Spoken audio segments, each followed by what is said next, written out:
Bapak Direktur yang saya hormati, di sini turut serta bersama-sama kita, Bapak Brigadir Jenderal Polisi Nunung Saifuddin SIK MM, dan kemudian juga turut hadir di sini ada Bapak Budi Winarso selaku Direktorat Jenderal Minyak dan Gas Bumi. Selamat datang, terima kasih Bapak. Yang saya hormati di sini juga hadir Kasubdit dan Kabak Penum. Rekan-rekan media yang saya hormati, hari ini tepatnya adalah hari Kamis tanggal 22 Mei 2025, sebagaimana program Astacita pemerintah Bapak Presiden Republik Indonesia Bapak Prabowo, tentu segala gangguan terutama adalah kejahatan dan gangguan-gangguan yang dapat juga mengganggu investasi serta juga gangguan-gangguan yang dapat mengganggu pertumbuhan ataupun peningkatan ekonomi, tentu ini menjadi atensi. Dan dalam program Astacita juga salah satunya juga terkait dengan beberapa tindak pidana yang perlu diatasi. Rekan-rekan, hari ini dari Direktorat Tindak Pidana Tertentu Bareskrim Polri akan menyampaikan terkait dengan tindak pidana atau dugaan tindak pidana penyalahgunaan gas bersubsidi. Nah, tentu ini terkait dengan kesejahteraan masyarakat dan ini terkait dengan tepatnya sasaran program pemerintah yang mengena atau fokus langsung kepada masyarakat. Ini akan mendapatkan kendala, hambatan apabila ini tidak dilakukan secara komprehensif dan tentu dalam proses penegakan hukum. Untuk itu pada hari ini Pak Direktur Tindak Pidana Tertentu Bareskrim Polri kepada Brigadir Jenderal Polisi Nunung Saifuddin kami persilakan untuk menjelaskan tentang pengungkapan penyalahgunaan gas bersubsidi tersebut. Kami persilakan. Terima kasih Pak Karopenu. Assalamualaikum warahmatullahi wabarakatuh. Wassalamualaikum. Yang saya hormati dan saya banggakan rekan saya Karopenmas di Humas Polri Pak Truno Yudo, Brigadir Jenderal Polisi. Yang saya hormati senior saya Pak Kabak Penum, Kombes Pol RD. Yang saya hormati Pak Budi Winarso dari BPA Migas dan Pak Kasubdit 3 Pak Bipit. Tentunya juga yang saya banggakan, saya hormati, saya muliakan rekan-rekan dari media massa. Alhamdulillah rekan-rekan, pagi ini kita bertemu kembali di acara rilis terkait dengan penyalahgunaan gas bersubsidi. Sebagaimana kemarin-kemarin setiap kali kita mengungkap penyalahgunaan barang-barang bersubsidi, selalu saya sampaikan bahwa Polri tidak akan pernah berhenti untuk melakukan penindakan atau penegakan hukum terhadap penyimpangan barang-barang bersubsidi yang saat ini masih marak sehingga akan mengganggu atau berdampak terhadap kesejahteraan masyarakat. Ini adalah haknya masyarakat kecil yang diambil oleh oknum-oknum pelaku sehingga tidak tepat sasaran. Ya, makanya kita tidak pernah berhenti untuk melakukan penegakan hukum ini. Rekan-rekan, pada kesempatan ini akan saya sampaikan hasil penindakan terhadap perkara dugaan tindak pidana penyalahgunaan gas bersubsidi yang dilakukan oleh tim penyidik Ditipiter Bareskrim Polri.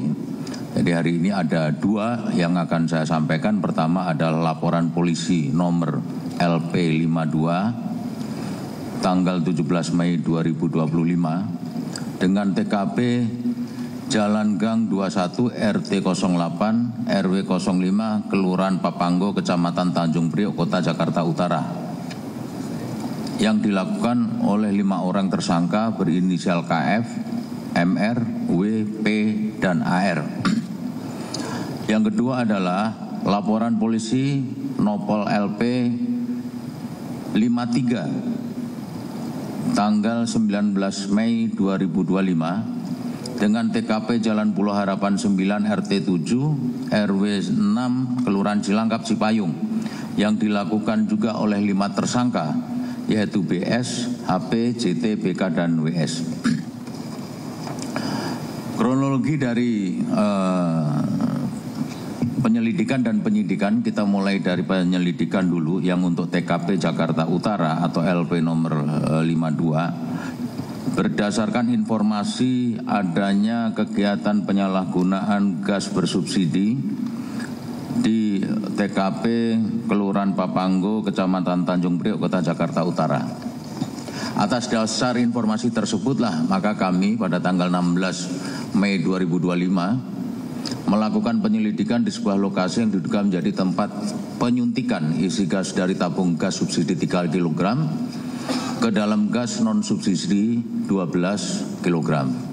Dari hasil penyelidikan tersebut, tim mendapatkan adanya aktivitas, jadi ini tertangkap tangan, pemindahan atau penyuntikan isi gas dari tabung subsidi 3 kg dipindah ke tabung gas subsidi, non subsidi 12 kg. Sementara penyelidikan yang di TKP Jakarta Timur atau nomor LP 53 ini juga berdasarkan informasi dari masyarakat tentang adanya pengoplosan LPG 3 kg bersubsidi ke tabung LPG non subsidi 12 kg. Jadi modus operandinya hampir sama. Akhirnya pada tanggal 19 Mei 2025 kami melakukan penyelidikan tersebut dan menemukan 1 unit mobil pickup bermuatan LPG 3 kg yang masuk ke dalam gudang, yang kemudian kita lakukan penggeledahan. Mereka sedang melakukan aktivitas penyuntikan dan pengoplosan gas LPG. Untuk 2 TKP ini kemudian kita tingkatkan statusnya menjadi, kita naikkan menjadi penyidikan, ya, karena sudah ditemukan adanya dugaan tindak pidana. Yang untuk TKP di Jakarta kita menyita 699 tabung gas subsidi dengan melakukan pemeriksaan terhadap 5 tersangka yaitu KF, MR, W, P, dan AR. Barang bukti lain yang kita sita ada 6 buah regulator pendek, 1 bungkus klem selang, 4 buah obeng, 1 buah tang, 1 buah kunci Inggris, 5 buah kantong besar yang berisi tutup segel berkode tabung warna kuning, 1 buah kantong kecil yang berisi karet atau sil tabung gas, dan 1 buah timbangan elektronik.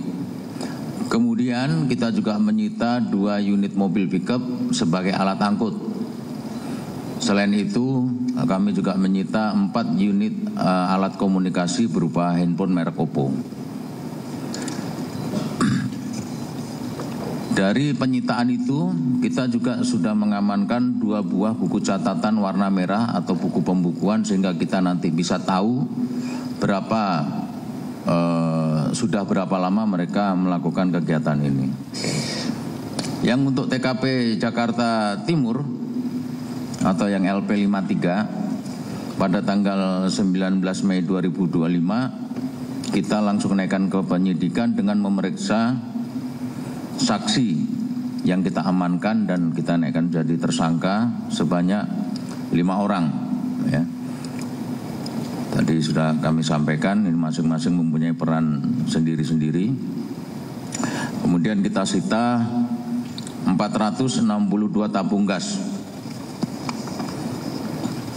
Alat yang digunakan yang juga kita sita ada 3 unit timbangan, 93 tombak atau regulator penyambung LPG, 8 regulator selang penyambung LPG, 2 ikat tutup tabung LPG 50 kg warna orange, dan 1 kantong tutup tabung LPG 12 kg warna kuning. Dari pemeriksaan tadi, 10 orang dari 2 TKP kita naikkan statusnya menjadi tersangka. Modus operandi untuk TKP Jakarta Utara yang pertama adalah melakukan pengambilan, pengangkutan, pemindahan atau penyuntikan dari tabung gas subsidi 3 kg ke dalam tabung gas non subsidi 12 kg. Peran tersangka untuk TKP Jakarta Utara, tersangka K, F, dan MR.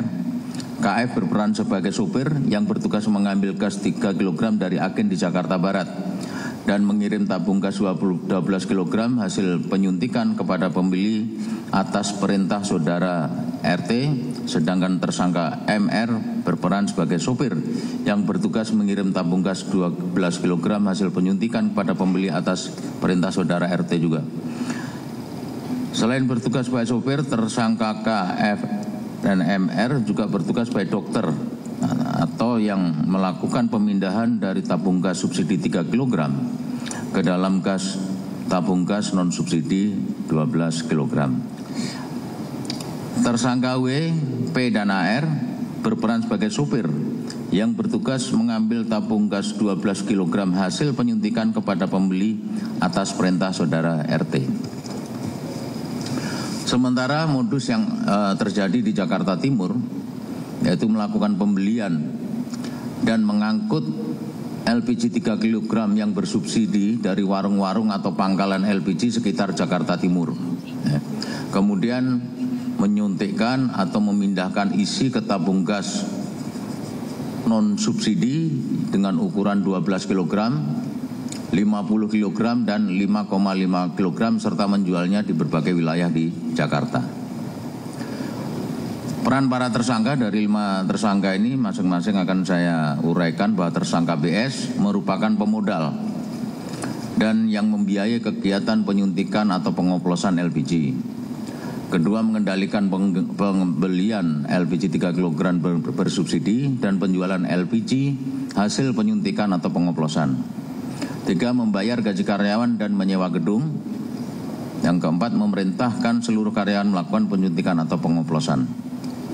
Peran tersangka HP, yang pertama sebagai dokter atau penyuntik gas LPG, dan juga memindahkan isi tabung LPG 3 kg ke tabung non subsidi 12 kg, 50 kg, dan 5,5 kg. Yang bersangkutan juga bertugas untuk memasang tutup gas LPG hasil penyuntikan dengan tutup yang terbuat dari plastik dan memiliki barcode. Peran tersangka JT adalah sebagai asisten atau pendamping dokter. Dia juga bertugas di dalam gudang menurunkan tabung gas LPG dari mobil pickup dan menyusun tabung tersebut untuk dilakukan pemindahan. Ketiga, menaikkan tabung gas LPG hasil suntikan ke atas mobil pickup. Peran tersangka PK adalah sebagai supir yang mengangkut tabung LPG hasil penyuntikan ke konsumen.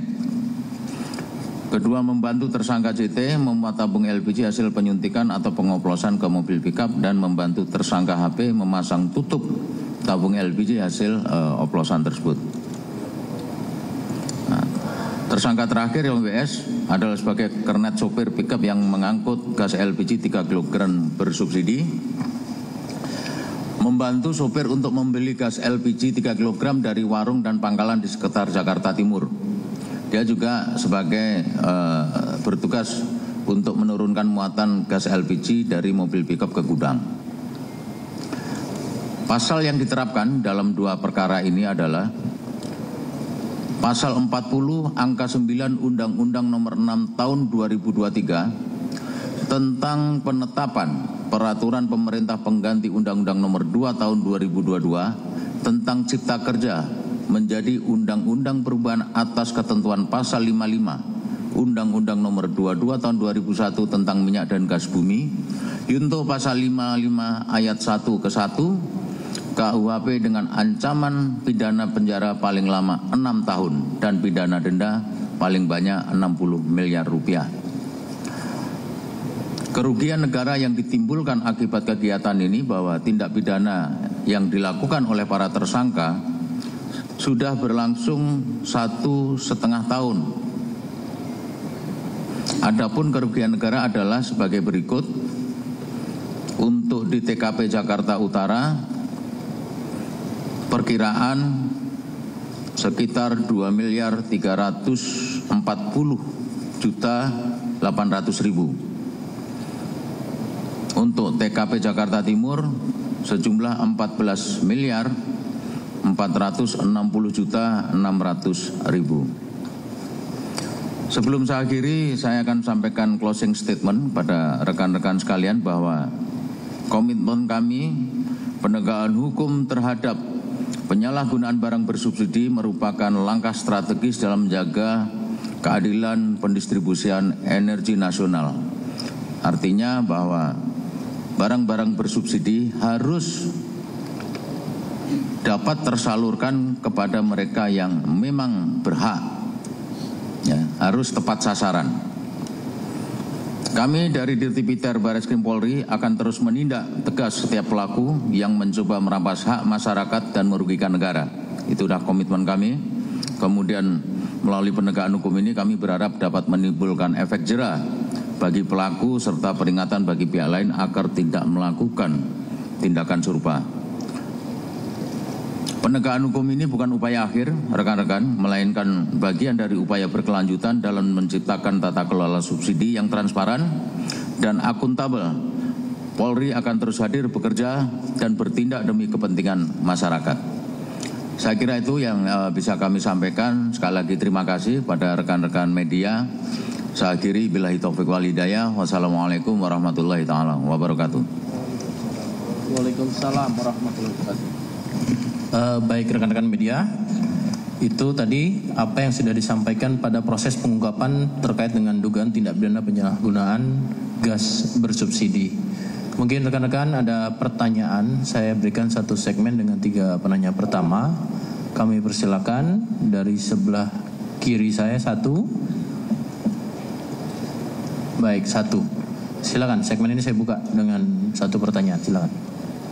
Ada mic-nya, tolong diberikan biar semua bisa mendengar. Ya, Pak Dir, Jihad. Mohon nama, medianya dan pertanyaannya. Ya, Pak Dir, Jihad dari Tempo, Pak. Tadi kan dijelaskan tuh Pak ada kerugian negara lah. Itu kerugian negara itu penghitungannya dari mana Pak? Apakah dari jumlah tabung-tabung ini terus jadi dirupiahkan dengan harganya atau bagaimana?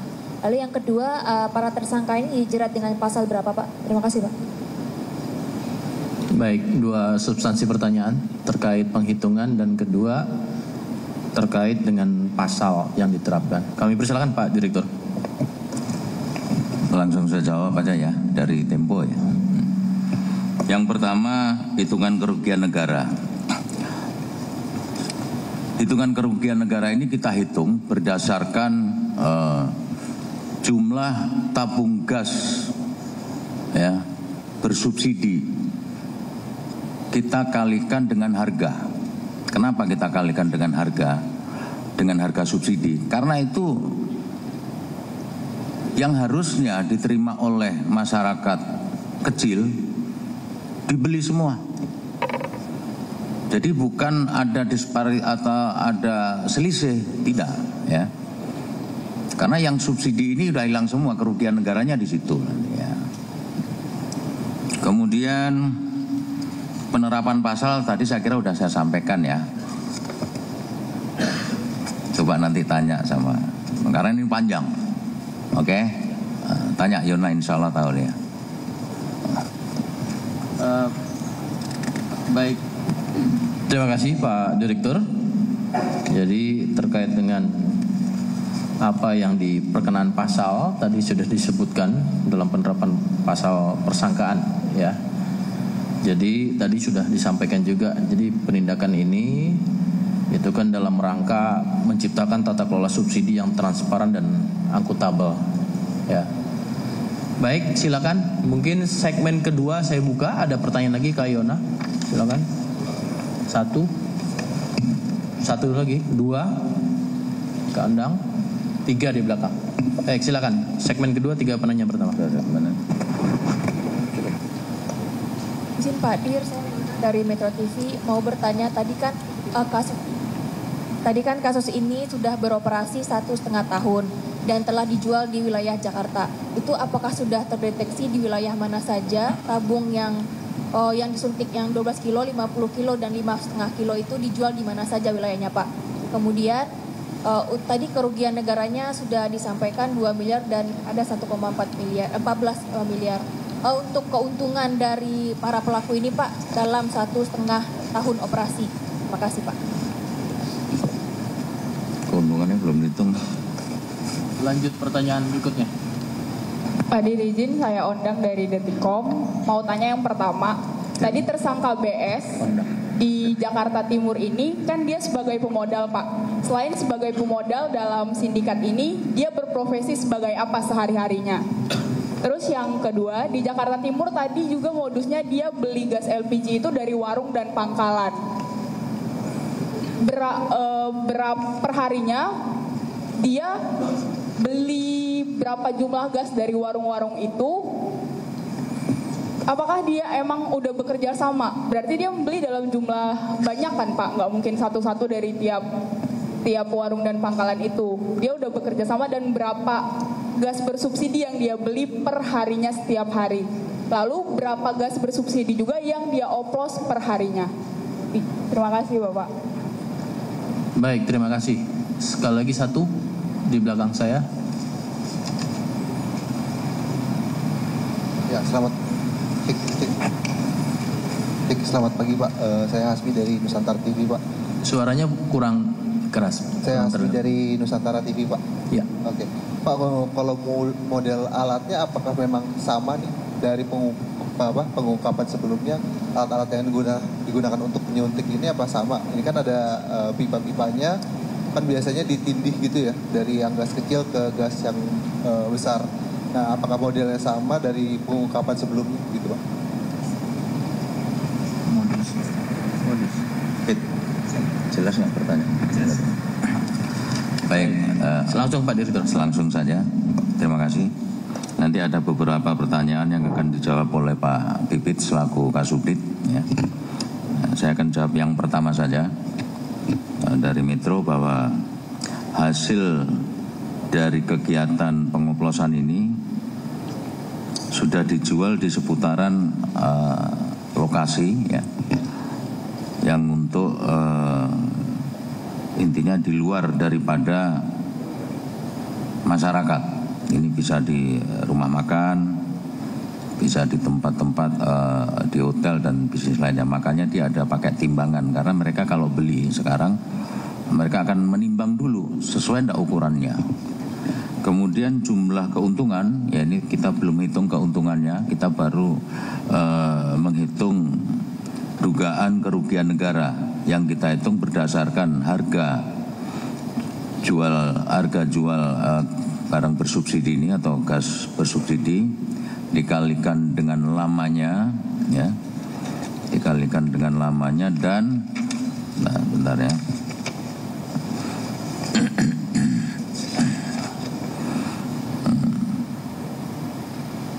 Ya, jadi harga kali lamanya beroperasi dan kali jumlah tabung. Ya, ini juga menjawab tempo tadi ya, saya kira itu. Yang lain pertanyaan kedua dan ketiga silakan Pak Pipit dijawab.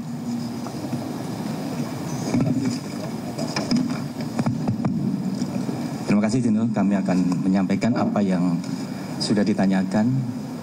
Pertanyaan ketiga terkait dengan modus apa yang dilaksanakan oleh para terduga ini dari tabung yang 3 kilo, 11 kilo, modus yang sama atau cara yang sama di mana 11 kilo pakai menggunakan regulator. Nanti untuk yang lebih jelasnya baik di alat bukti maupun di video kami sudah siapkan kepada rekan-rekan sekalian. Sedangkan untuk profesi daripada para pelaku untuk saat ini yang kami dalami dalam penyidikan adalah profesinya mereka yang bekerja dipekerjakan untuk penyuntikan atau pengoplosan daripada gas ini sendiri. Baik yang berperan itu sebagai supir, sebagai kernet maupun langsung sebagai yang menyuntikkan atau dokternya. Kira-kira itu rekan-rekan yang bisa kami sampaikan terkait dua pertanyaan terakhir. Terima kasih. Terima kasih. Kasubdit telah menjawab pertanyaan. Baik rekan-rekan, itu mungkin nanti secara lengkap kita akan menayangkan video bagaimana proses pengungkapan ini dan di lapangan yang didapati oleh penyidik dari Direktorat Tindak Pidana Tertentu Barreskrim Polri. Sekali lagi saya tutup. Assalamualaikum warahmatullahi wabarakatuh.